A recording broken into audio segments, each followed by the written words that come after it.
Hello बच्चों, welcome back to the channel. आज मैं आप लोगों के लिए लेके आ चुका हूँ बहुत ही मज़ेदार, दिल को छू लेने वाली कहानी।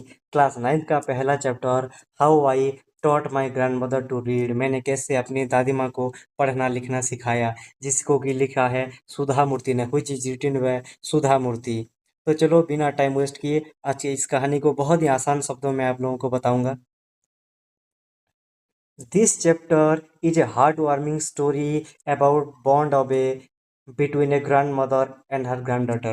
ये जो कहानी है बहुत ही दिल को छू लेने वाली कहानी है, बहुत इंस्पायरिंग कहानी है, बहुत ही मज़ेदार कहानी है। एक दादी माँ और उनकी पोती के बारे में। ये जो दादी माँ है और ये उनकी पोती है।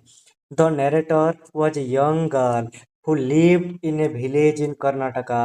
ये जो हमको कहानी सुना रही है, खुद ये जो पोती, जो छोटी सी लड़की है, वो बहुत मज़ेदार तरीके से हमको कहानी सिखा रही, बता रही है।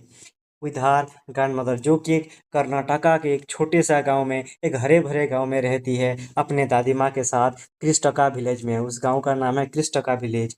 हर ग्रैंडमदर कुड नॉट रीड और राइट। उसकी जो दादी माँ थी, उनको पढ़ना लिखना नहीं आता था, क्योंकि उन्होंने अपनी ज़िंदगी में कभी स्कूल नहीं गए थे। अभी उन्होंने कभी स्कूल देखा नहीं था अपनी ज़िंदगी में। But she loved listening stories, लेकिन उसकी जो दादी माँ है, उनको कहानियाँ सुनना बेहद ही पसंद था। Every week the narrator read a Kannada magazine to her grandmother. हर हफ्ते क्या करती थी, ये जो छोटी लड़की है, ये अपने दादी माँ को कन्नड़ा भाषा में लिखा हुआ मैगजीन या कहानियाँ सुनाया करती थी। It content A serial story called Kashi यात्री। वो काशी यात्री नाम की एक कविता, एक गल्प संकलन, मतलब वो कहानियों का एक सीरीज उनको अपनी दादी माँ को सुनाया करती थी। Which the grand mother enjoyed greatly. और ग्रैंड मदर जो है, उसकी दादी माँ जो है, जो अब वो कहानी को बहुत ही अच्छे तरह एंजॉय करती थी, बहुत ही दिल से सुनती थी जो उसकी पोती उनको सुनाती थी। She eagerly waited each week to know what happened next। उसकी जो दादी माँ थी, वो हर हफ्ते का इंतजार बहुत ही उत्सुकता के साथ अपेक्षा करती थी, ताकि उसकी जो पोती है उसको एक नई कहानी सुनाए। Once the narrator went to a wedding for few days. एक बार क्या हुआ, जो नरेटर हैं, वो किसी शादी में, मतलब जो उसकी पोती है, एक शादी में गई थी। During that time the new part of the story was published. उसी दौरान क्या हुआ, वो जो स्टोरी है, उस स्टोरी का एक नया भाग पब्लिश हुआ था, प्रकाशित हुआ था। But the grand mother could not read it herself. लेकिन दादी माँ को तो खुद को पढ़ना लिखना आता नहीं था, तो वो उस नई कहानी को पढ़ नहीं पाई। इसलिए वो बहुत ही असहाय महसूस उन्होंने किया। क्योंकि वो अपने पोती के ऊपर डिपेंडेंट थी कहानी सुनने के लिए। अगर उनको पढ़ना लिखना आता तो वो खुद भी पढ़ सकती थी। उस दिन उन्होंने रियलाइज किया द इम्पोर्टेंस ऑफ एजुकेशन। उस दिन उनको रियलाइज हुआ, अगर वो खुद पढ़ना लिखना उनको आता तो वो खुद कहानी को पढ़कर बहुत ही उसको एंजॉय करती। Even though she was 62 years old, she decided to learn reading and writing। वो 62 साल की बुजुर्ग औरत थी, फिर भी उन्होंने उस दिन कसम खाया कि आज से मैं पढ़ना लिखना सीखूंगी, ताकि मैं खुद से जो स्टोरी है उसको पढ़ के मैं आनंद ले पाऊंगी। She asked her granddaughter to become her teacher. उसने अपनी पोती को अपना शिक्षक बनाया। उसने अपनी पोती को पूछा कि क्या तुम मुझे पढ़ना लिखना सिखाओगी, तो उसकी पोती ने भी बहुत आग्रह के साथ उनको सिखाने का संकल्प लिया। The young girl happily taught her grandmother every day. उस दिन से उसकी पोती ने उसको हर दिन अपनी दादी माँ को सिखाया, पढ़ना लिखना सिखाया, ABCD सिखाया, से तक सिखाया। The grand mother worked hard with determination and practice regularly. हालांकि वो एक बुजुर्ग महिला थी, फिर भी वो बिल्कुल डट कर लगी रही भाषा को सीखने में, पढ़ना लिखना सीखने के लिए।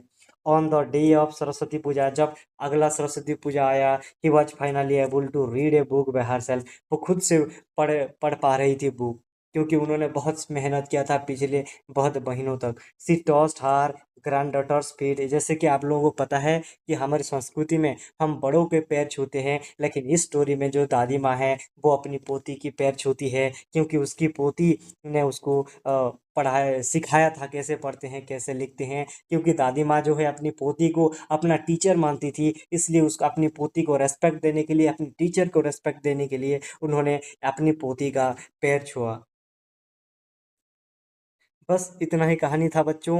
यहाँ इस कहानी में हमने देखा कि एक दादी माँ जो कि 62 साल की है, उनको पढ़ना लिखना नहीं आता था। वो अपनी पोती से हर हफ्ते कहानियाँ सुनती थी, लेकिन एक दिन उसकी पोती जो है वो किसी शादी अटेंड करने के लिए चली गई। तो उस दिन दादी माँ को कहानी सुनने को नहीं मिला, इसलिए वो असहाय महसूस हुई। उनको डिपेंडेंट थी, क्योंकि वो अपनी पोती के ऊपर उस दिन उन्होंने ठान लिया कि मुझे भी पढ़ना लिखना सीखना है। अगले ही दिन से उसकी पोती ने उनको पढ़ना लिखना सिखाया, और फाइनली सरस्वती पूजा के दिन उसकी दादी माँ को पढ़ना लिखना आ गया, और उसी दिन से वो खुद स्टोरी पढ़ती हैं और उसका आनंद लेती हैं।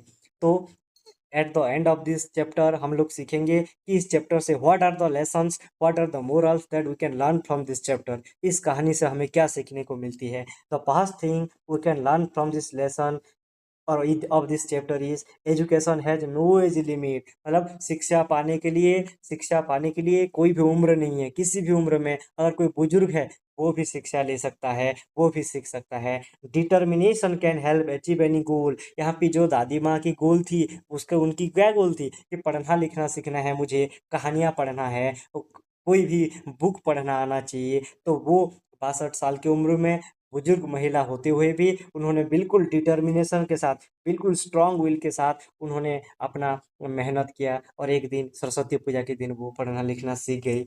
The next lesson that we can learn from this chapter is literacy gives independence and confidence.